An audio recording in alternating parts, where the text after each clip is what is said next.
India block में और खासतौर से कांग्रेस में एक बात जो है इन दिनों वो बहुत प्रचलित है, बहुत आम है, और वो है साउथ में साफ नॉर्थ में हाफ।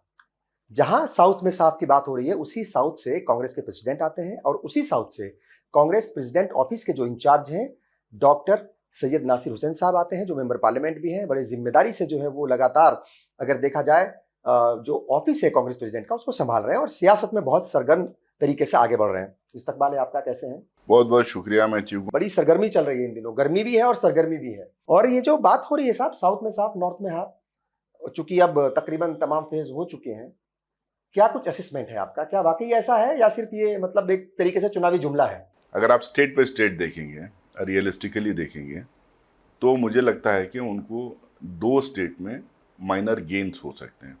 एक आध सीट उनकी आंध्र प्रदेश में निकल सकती है, एक आध सीट उनकी तेलंगाना में बढ़ सकती है। उनके करीब 15 सीट कम होंगे कर्नाटका में, तमिलनाडु में एक भी सीट नहीं मिलेगी, केरला में एक भी सीट नहीं मिलेगी। तो मुझे लगता है कि उनको एकदम पिछले बार के मुकाबले में सीट्स उनके बिल्कुल कम होते जा रहे हैं। अब नॉर्थ इंडिया में ये पीक कर गए थे पिछले इलेक्शन में, और पिछले इलेक्शन में जब पीक कर गए थे तो उस इलेक्शन से अब स्टेट बाय स्टेट भी अगर आप देखेंगे तो मैं आपको मेरे उंगलियों पे आंकड़े हैं जो हमें फीडबैक आ रहा है। हर स्टेट पे जो होंगे ये कम होते जा रहे हैं। राजस्थान लीजिए कम हो रहे हैं, मध्य प्रदेश, छत्तीसगढ़, दिल्ली, हरियाणा, पंजाब, यूपी, बिहार, झारखंड, और हर जगह ये कम हो रहे हैं। तो इनकी जो है उल्टी गिनती शुरू हो गई है। आप सोशल मीडिया देखिए, OTT प्लेटफॉर्म्स देखिए, अब जहाँ पे भी देखिए जितना मजाक इनका उड़ रहा है, और अपने आप को एक जिस तरह से अपने आप का खुद का जो मजाक इन्होंने प्रधानमंत्री अपना मजाक किया है इन्होंने देश भर में, तो इससे साफ है कि जो है नॉर्थ इंडिया कश्मीर से लेकर कन्याकुमारी तक भारतीय जनता पार्टी के सीट्स कम हो रहे हैं, उनका वर्चस्व कम हुआ है, उनकी पॉपुलैरिटी कम हुई है, और वो बिल्कुल फेल हुए हैं। एक नाकारा प्रधानमंत्री, एक झूठे प्रधानमंत्री के नाम पर साबित हुए। अच्छा देखिए, 5वें फेज तक जो है वो अमित शाह कह रहे थे कि हम यानी एनडीए 310 सीट्स जीत चुके हैं। 6 फेज के बाद सीताराम येचुरी कह रहे थे हम 300 प्लस हो गए हैं। तो ये दोनों तरफ से ही एकदम बड़ी मजबूती के साथ दावे किए जा रहे हैं।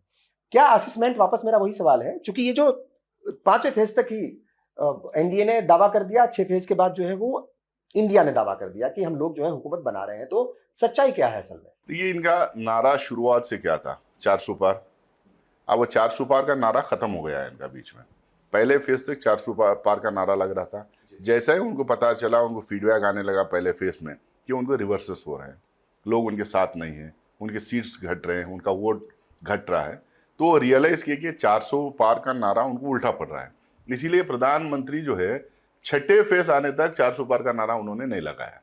फिर 6ठे फेज में, 5वें 6ठे फेज में वो लोग अचानक रियलाइज कर लिए कि जो उन्होंने नारा हम भूल चुके हैं, हम लोगों को अपने केडर में कॉन्फिडेंस देना है। तो इसीलिए फिर दोबारा वो 400 पार या 300 पार का नारा उन्होंने शुरू किया।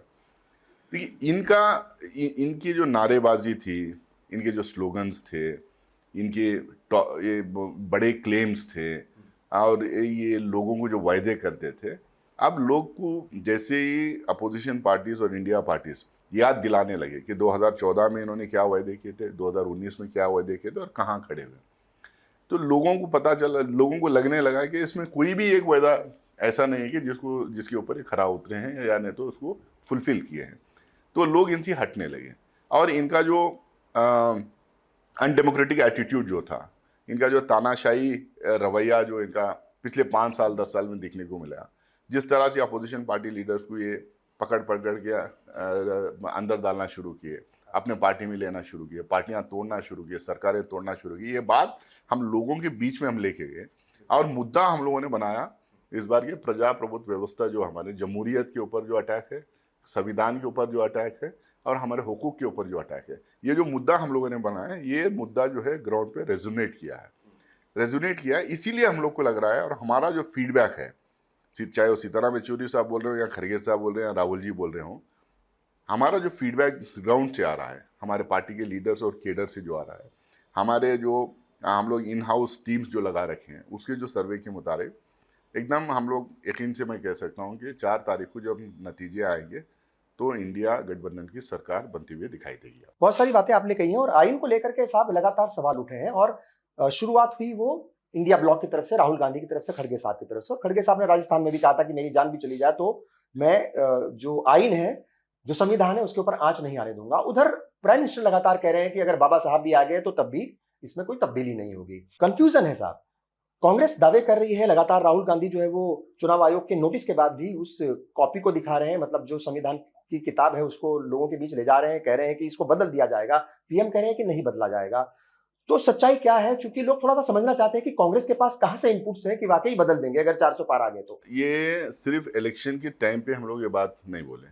इलेक्शन के पहले पार्लियामेंट के अंदर जब इनके जितने भी बिल्स आते थे, जितना भी ये अमेंडमेंट्स के लिए जो लेके आते थे, तो उसके खिलाफ जो ये अभी जो इंडिया ब्लॉक जो बना हुआ, ये पार्टियां के फ्लोर लीडर्स ऑलरेडी जो है लोकसभा और राज्यसभा में आपस में कोऑर्डिनेशन कर रहे थे, इनके बिल्स का विरोध कर रहे थे, इनका तानाशाही जो रवैया था उसके खिलाफ खड़े हो रहे थे, सस्पेंड हो रहे थे।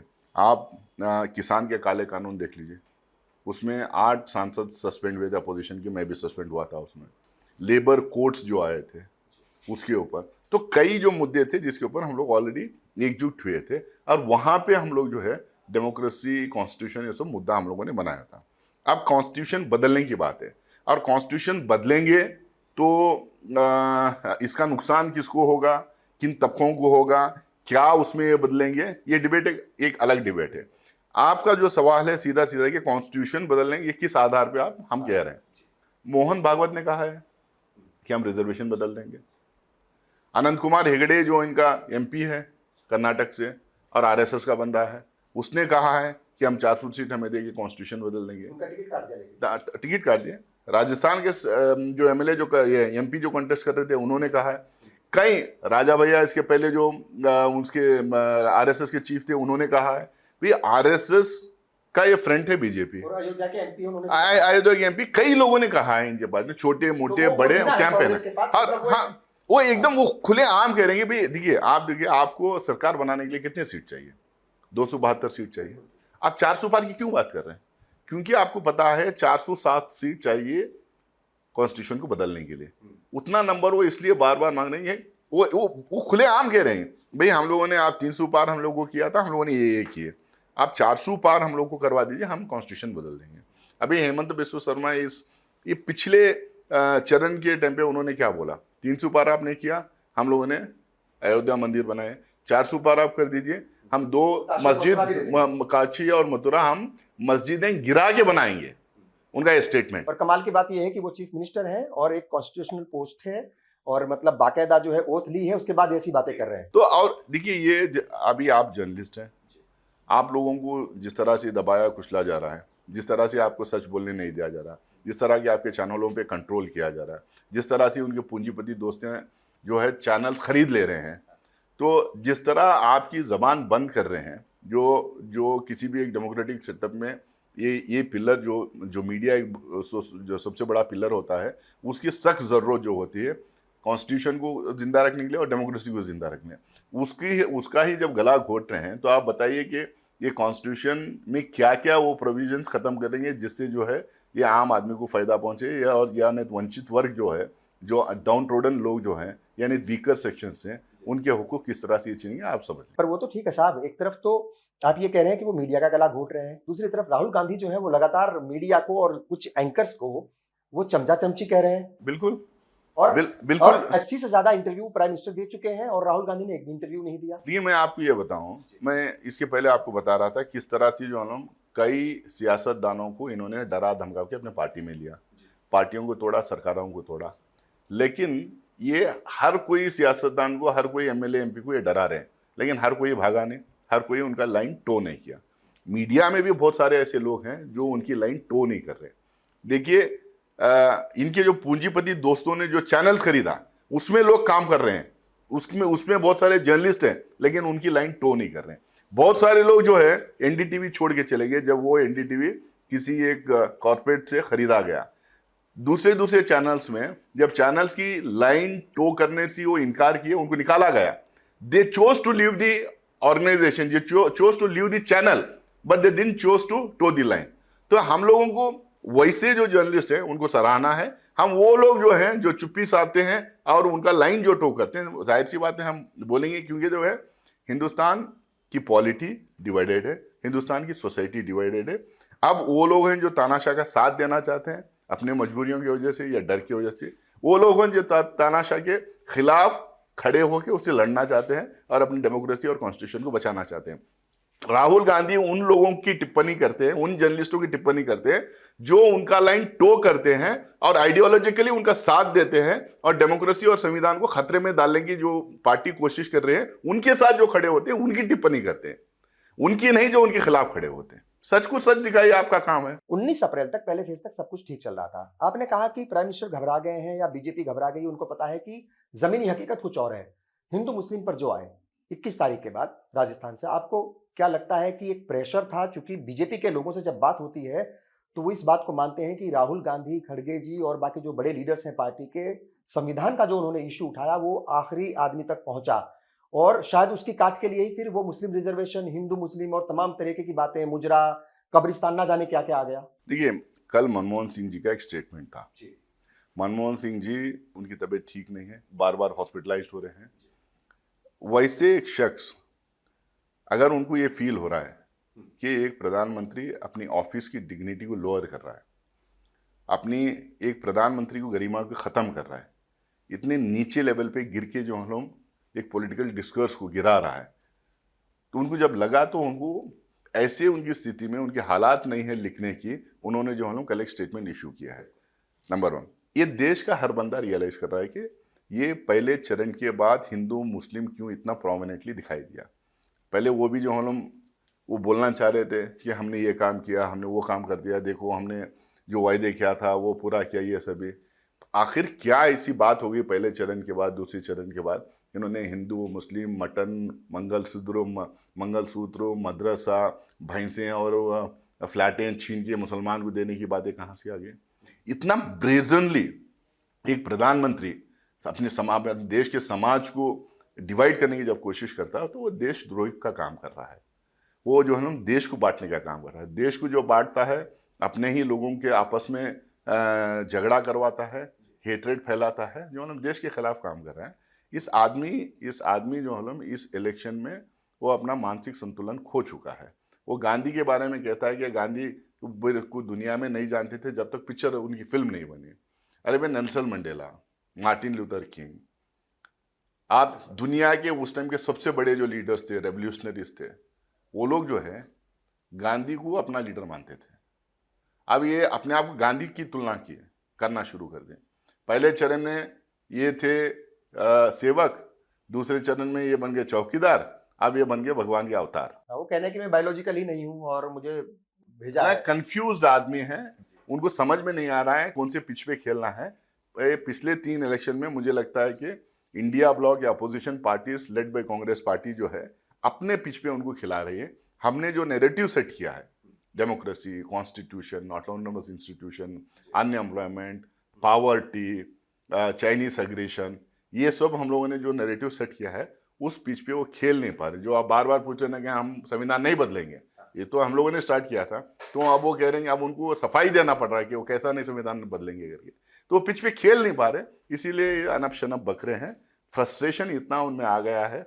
अब वो देखिए, मॉडल कोड ऑफ कॉन्डक्ट को वायलेट करते हुए अब कन्याकुमारी में जाके जो है वहाँ पे मेडिटेशन करने लगे, सिर्फ इसलिए कि कल एक चरण बचा हुआ है, वो वोटर्स को इन्फ्लुएंस कर सके। चूंकि ये बात जो है वो बार बार आम लोगों के बीच होती है, खासतौर से मुसलमानों के बीच, और वो ये है कि चूंकि बीजेपी एक तरीके से अलग अंदाज है उसका मुस्लिम पॉलिटिक्स करने का, और उसी के कहीं ना कहीं जाल में फंस गई हैं सेकुलर पार्टियां इंक्लूडिंग कांग्रेस। और उसका सबसे बड़ा सबूत यह है कि तमाम इंतखाबात में, और खासतौर से अगर हम लोकसभा इंतखाबात की करें तो 2019 में 34 टिकट दिए थे, इस बार महज 19 टिकट दिए गए हैं कांग्रेस की तरफ से। और बाकी पॉलिटिकल पार्टियों का जिक्र कर दूं मैं, चूंकि लिखा हुआ है, तो समाजवादी पार्टी ने 8 टिकट दिए थे 19 में, इस बार दिए हैं सिर्फ 4 टिकट। बीएसपी ने 39, उसने तो 4 ही टिकट काटे हैं, उसकी अलग तरह की पॉलिटिक्स, सवाल उठते हैं कि वो टिकट इतने क्यों देती है। टीएमसी ने 13 टिकट दिए थे 19 में, इस बार सिर्फ 6 टिकट दिए हैं। अगर हम राजस्थान की बात करें, एक भी टिकट नहीं दिया गया कांग्रेस की तरफ से, महाराष्ट्र में भी, जबकि महाराष्ट्र से गुलाम नबी आजाद भी जीते हैं जो जम्मू कश्मीर से आते हैं कांग्रेस की टिकट पर। ठीक है साहब, तो फिर क्या वजह रही है ये? आरजेडी भी जो है 5 टिकट देती थी, इस बार 3 टिकट काट करके सिर्फ 2 टिकट दिए। कांग्रेस पार्टी की खासकर और इंडिया पार्टीज की इन जनरल, इनके सेक्युलर क्रेडेंशियल्स पे मुझे नहीं लगता है कि किसी को कोई शक होना चाहिए, खासकर मुसलमानों को। क्योंकि यार देश में अगर कोई भारतीय जनता पार्टी के खिलाफ, मोदी के खिलाफ कोई खड़ा हुआ है, कोई लड़ रहा है, तो कांग्रेस पार्टी जो है उस लड़ाई को लीड कर रही है। राहुल गांधी जी जो कन्याकुमारी से कश्मीर और मणिपुर से गुजरात बॉम्बे तक उन्होंने जो पदयात्रा निकाला और चला, ये देश के लोगों को यूनाइट करने के लिए, एक हिंदू मुस्लिम मेजॉरिटी माइनॉरिटी और जो कम्युनलिज्म की लहर जो चली थी उसको ख़त्म करने के लिए, लोगों में कॉन्फिडेंस बिल्डअप करने के लिए, भाईचारा फैलाने के लिए इन्होंने किया। तो सेक्युलर क्रेडेंशियल्स पे किसी को शक नहीं करना चाहिए, नंबर 1। नंबर 2 जो है, डेमोक्रेसी नंबर गेम है। इसमें 51% जो लेता है वो जीतता है, 49.5% भी अगर कोई लेता है तो हार जाता है। ये हम लोग को समझना चाहिए। आज हमारे सामने चैलेंज जो है, फांसीवादी ताकतों को कैसा हराएं, नंबर कैसा हमें मिले, हमें नंबर मिले, हम सरकार बनाएं। किसी भी डेमोक्रेटिक सेटअप में क्या होता है, पॉलिसीज और प्रोग्राम्स ज़्यादा इंपॉर्टेंट होते हैं। रिप्रेजेंटेशन अलग अलग तबके के, अलग अलग भाषा बोलने वालों के, अलग अलग रीजन्स के, माइक्रोस्कोपिक माइनॉरिटीज़ के, मिनिस्क्यूल माइनॉरिटीज़ के रिप्रेजेंटेशन ज़रूरी है डेमोक्रेसी में।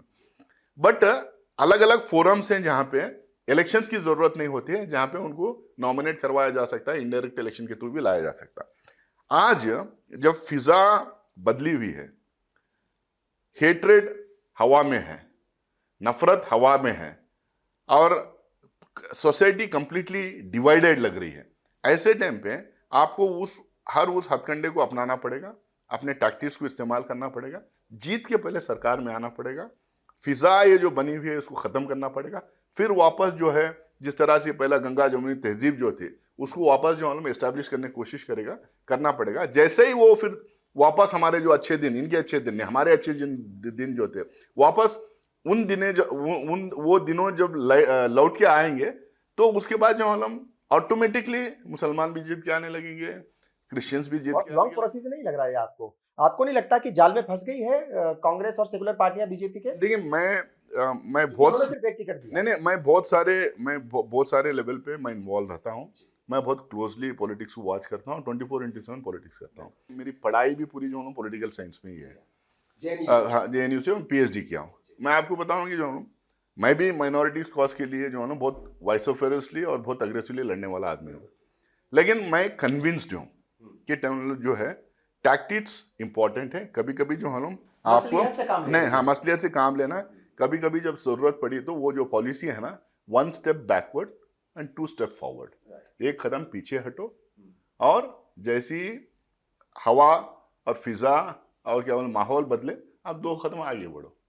आपका एग्जिस्टेंस पहले इंपॉर्टेंट है, सेकुलर फोर्सेस की जीत इंपॉर्टेंट है, उसके बाद रिप्रेजेंटेशन ऑटोमेटिकली आएगा। अच्छा, इंडिया ब्लॉक की बात करें साहब, आपको लगता है कि जो 5 सूबों में पिछले साल इंतखाबात हुए थे और जो उसके रिजल्ट्स आए थे, उसका इंडिया ब्लॉक पर इतना असर पड़ा कि माहौल को देखते हुए पहले जो है नीतीश कुमार जो है वो चलते बने, उसके बाद RLD और ऐसे कई सारे छोटे छोटे दल जो है वो निकल गए। मगर क्या इंडिया ब्लॉक को नुकसान हुआ नीतीश कुमार के निकलने से, जाने से?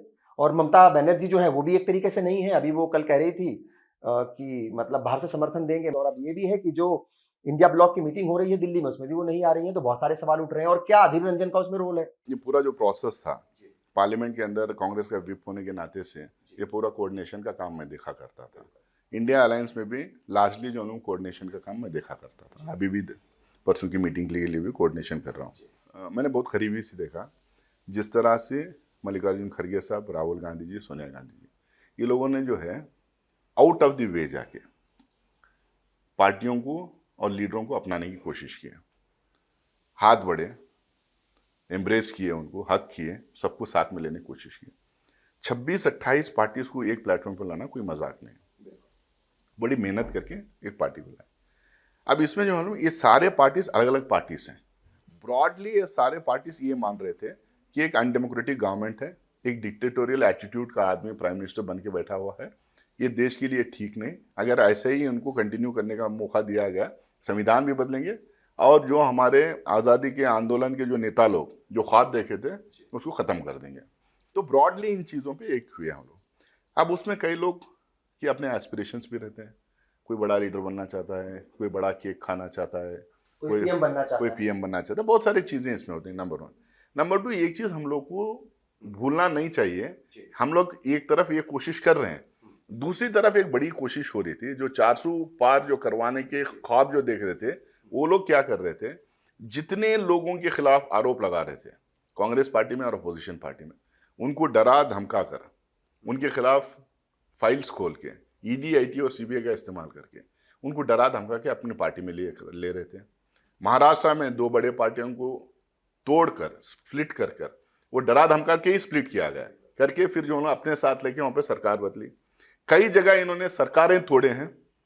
तो इससे मैं ये ताज्जुब, मेरे लिए कोई ताज्जुब की बात नहीं रहेगी, जो लोग हमें छोड़ के गए तो उनके खिलाफ भी इसी तरह का हथकंडा अगर वो अपनाए नहीं तो मुझे लगता है कि वो उस तरीके के हथकंडा उन्होंने अपनाया है।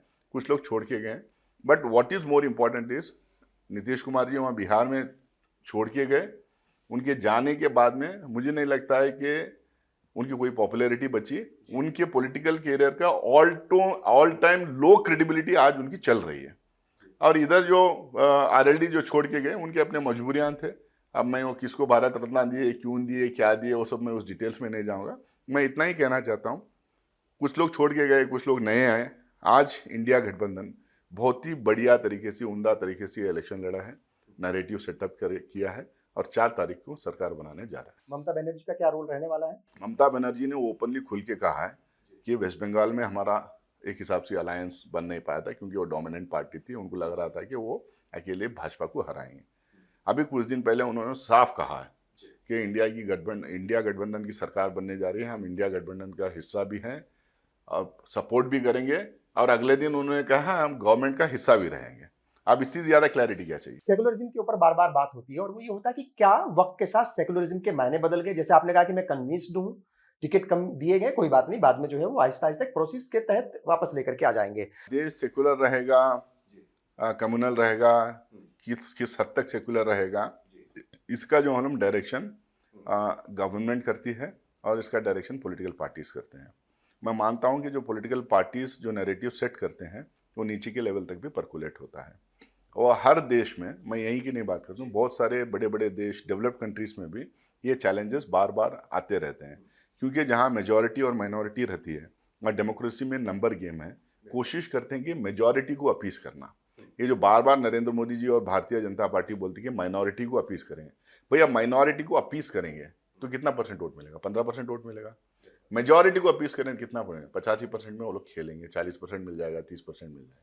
तो भारतीय जनता पार्टी अपीस कर रही है मेजॉरिटी कम्युनिटी पर क्या मानते हैं गलती कुछ भी कांग्रेस से कभी की वाकई इस तरह की बातें हुई? मतलब जो टेलीविजन पर फेसेस आते थे, जो चेहरे दिखते थे, वो हर वक्त मुसलमान मुसलमान भी हुआ कांग्रेस की तरफ से और सेकुलर पार्टियों की तरफ से, शायद वो नुकसान हुआ। देखिए एक बात बोलता हूँ, मुसलमान हुआ नहीं कांग्रेस की तरफ से, और कांग्रेस पार्टी हो या अपोजिशन पार्टीज हो, अगर वो इस देश के माइनॉरिटीज को, मैं मुसलमान नहीं बोल रहा हूँ, अगर इस देश के माइनॉरिटीज को प्रोटेक्ट करने की कोशिश कर रहे हैं, दलितों को रिजर्वेशन देने की बात कर रहे हैं, बैकवर्ड्स को रिजर्वेशन देने की बात कर रहे हैं, उनको अपलिफ्ट करने की बात कर रहे हैं, उनको लेवल प्लेइंग फील्ड बना के देने की बात कर रहे हैं, अफर्मेटिव एक्शन की बात कर रहे हैं, तो आपको क्यों लगता है कि आपका छीन के दिया जा रहा है? भाई डेमोक्रेसी का मतलब स्टेट वेलफेयर स्टेट होना चाहिए। और किसका वेलफेयर? उन लोगों का वेलफेयर है जो हम डिसएडवांटेज सिचुएशन में पैदा हुए हैं, उनको एक लेवल प्लेइंग फील्ड देने का। अब उसको अगर आप अपीसमेंट मानेंगे, एक मॉब इकट्ठा हो जाता है, मॉब लिंचिंग कर देता है किसी के नाम पे जस्ट बिकॉज दे मुस्लिम, और वो झूठ मूठ का बोल देते हैं ये गाय चरा रहा था, लड़की छेड़ रहा था, कुछ कर रहा था, कुछ भी कह सकता।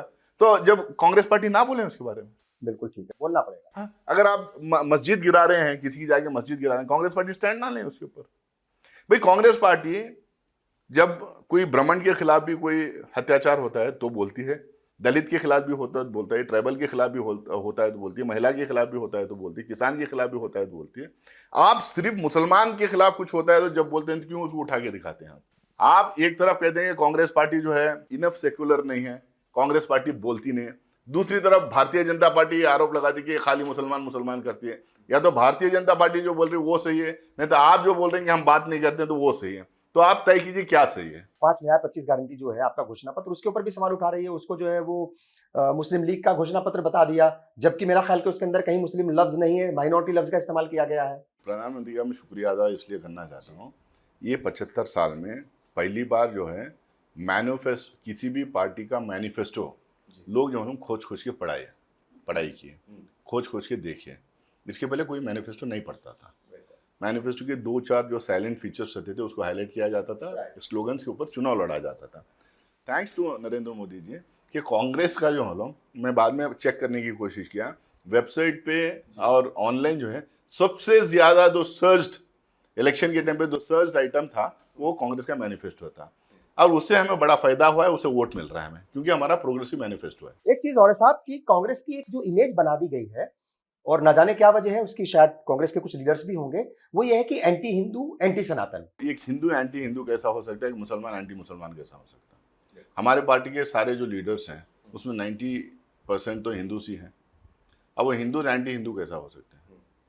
ये जो है हिंदू कम्युनिटी को मैं बोलता हूँ ना, हिंदू कम्युनिटी को नहीं, मेजॉरिटी कम्युनिटी को बरकरारने के लिए, उनको अपीस करने के लिए, उनसे वोट करने के लिए इस तरह से कांग्रेस पार्टी को पेंट करने की वो कोशिश की है।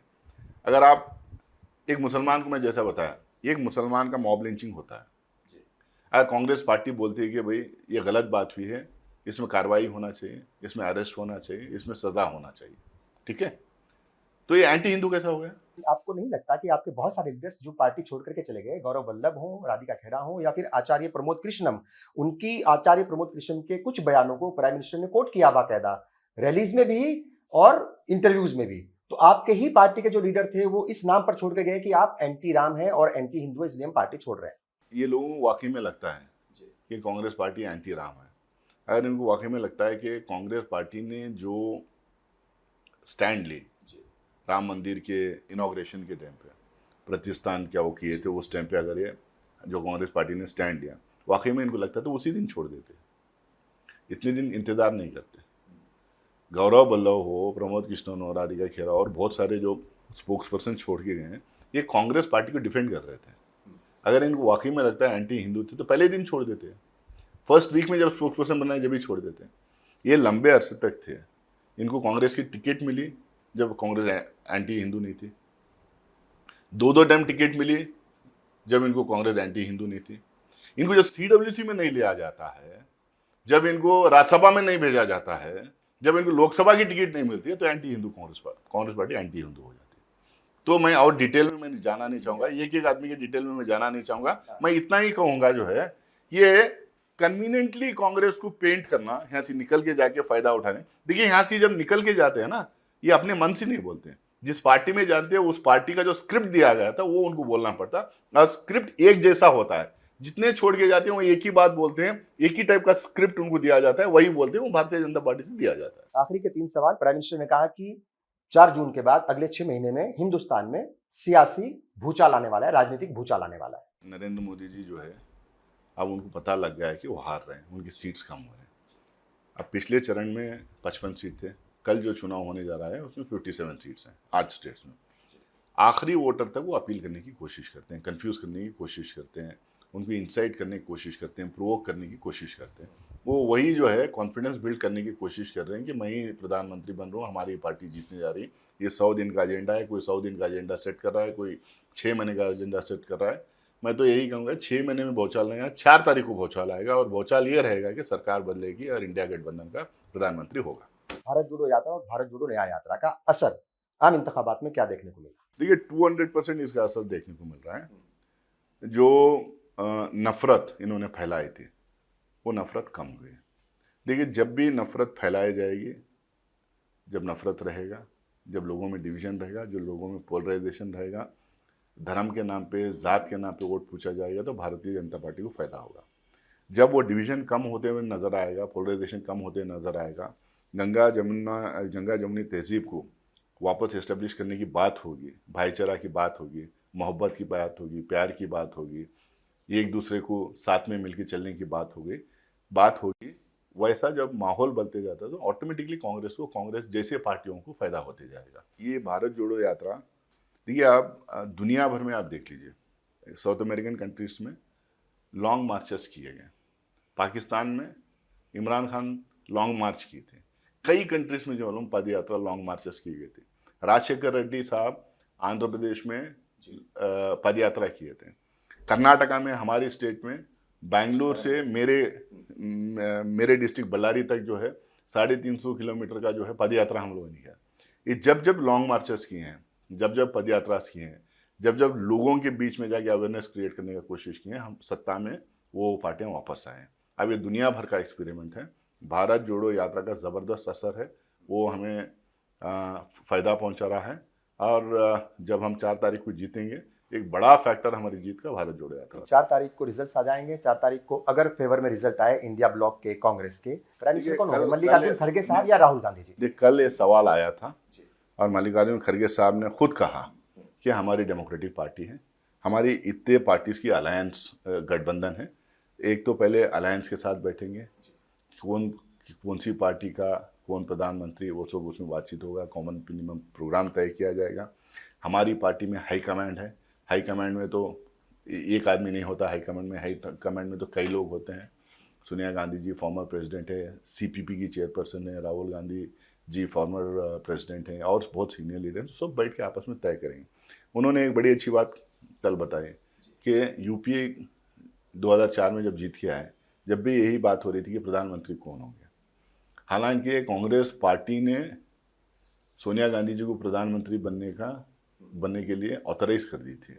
उसके बावजूद भी जो है ना, उन्होंने एक नए आदमी को अचानक कहीं से लेके आके, एक इकोनॉमिस्ट को, एक एकेडमिशियन को लेके आके उन्होंने 10 साल प्रधानमंत्री देश का बनाया। तो कौन बनेगा करोड़पति जैसा जो सवाल है ना, हम कांग्रेस पार्टी ये मानते हैं कि पार्लियामेंट्री डेमोक्रेसी होना चाहिए, पार्लियामेंट में एमपीज जीत के आना चाहिए, मेजॉरिटी आना चाहिए, उसके बाद कौन बनेगा प्रधानमंत्री, वो एक सवाल को उसको टैकल किया। हमसे बात की, बहुत बहुत शुक्रिया। बहुत बहुत तो ये थे नासिर हुसैन साहब, तमाम सवालों के जवाब बड़ी बेबाकी से दिए, ईमानदारी से दिए, दिल से दिए। जाहिर तौर पर सियासत तो होगी, होती रहेगी और वो 4 तारीख के बाद भी चलती रहेगी। आपने प्रोग्राम देखा, बहुत बहुत शुक्रिया। आदाब।